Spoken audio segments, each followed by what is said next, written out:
नमस्कार दोस्तों, आज जो मैं आपको कहानी सुनाने जा रहा हूँ उसका शीर्षक है आलू, अंडा और कॉफी बीन्स। एक लड़की अपने जीवन की समस्याओं से दुखी थी। रोज एक ना एक नई समस्या उसके सामने होती। धीरे धीरे उसे लगने लगा कि उसका जीवन व्यर्थ है क्योंकि उसमें समस्याओं के सिवा कुछ नहीं है। एक दिन दुखी होकर वह अपने पिता के पास गई और कहने लगी, पापा, क्या मुझे अपनी जिंदगी में परेशानियों से कभी छुटकारा नहीं मिलेगा? मैं तंग आ चुकी हूँ इन रोज रोज की परेशानियों से। उत्तर देने के स्थान पर लड़की का पिता उसे किचन में ले गया। वह पेशे से शेफ था। किचन में पहुंचकर उसने पानी से भरी 3 पतीलियां ली। पहली पतीली में उसने आलू डाला, दूसरी में अंडा और तीसरी में कॉफी बीन्स। फिर गैस बर्नर ऑन कर उन्हें उबलने के लिए रख दिया। लड़की चुपचाप यह सब देख रही थी। उसे समझ नहीं आ रहा था कि उसके पिता आखिर कर क्या रहे हैं। लगभग आधे घंटे बाद पिता ने गैस बर्नर बंद कर दिया। फिर पतीली में से आलू निकाल कर उसे एक कटोरी में और अंडे को एक प्लेट में रख दिया। कॉफी उसने एक कप में निकाल ली। फिर उसने अपनी बेटी से पूछा, अब बताओ तुम्हें क्या दिख रहा है? लड़की बोली, आलू, अंडा और कॉफी। जरा ठीक से देखकर बताओ। पिता ने फिर से पूछा।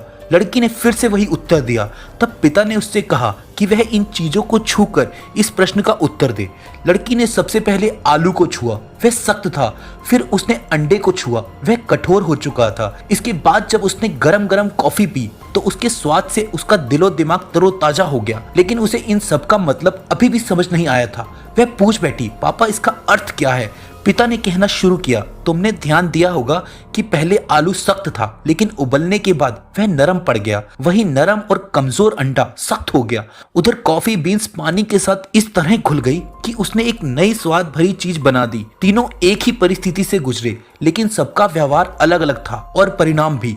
अब तुम बताओ कि तुम क्या हो, आलू, अंडा या कॉफी? लड़की को पिता की बात समझ आ गई। उसे समझ आ गया कि जीवन में परेशानी और समस्याएं तो आएंगी ही, इन्हें आने से रोका नहीं जा सकता। इनका हम पर क्या प्रभाव पड़ेगा ये इस बात पर निर्भर करता है कि हम ऐसी परिस्थितियों का सामना कैसे करते हैं। हम आलू की तरह नरम पड़ जाते हैं, अंडी की तरह सख्त हो जाते हैं, या फिर कॉफी बीन्स की तरह विषम परिस्थितियों का सामना कर उनमें ढलकर उन्हें ही बदल देते हैं। दोस्तों, इस कहानी से हमें यह शिक्षा मिलती है, जीवन की विषम परिस्थितियों के समक्ष हमें कमजोर नहीं पड़ना चाहिए, ना ही उनके प्रभाव में जीवन के प्रति सख्त रवैया अपनाना चाहिए, बल्कि हमें कॉफी बीन्स की तरह उन परिस्थितियों के भीतर जाकर उनका इस तरह सामना करना चाहिए कि वे परिस्थितियां ही बदल जाएं और हम अपनी जिंदगी में हर आने वाली समस्या का सामना एक अच्छे इंसान की तरह कर पाएं। दोस्तों, कहानी अगर आपको अच्छी लगी हो तो इसे लाइक करके अपने कई दोस्तों के साथ शेयर करना, और इसी तरह की और कहानियां सुनने के लिए हमारे चैनल को सब्सक्राइब करके साथ में लगे बेल आइकन को जरूर दबा लीजिए।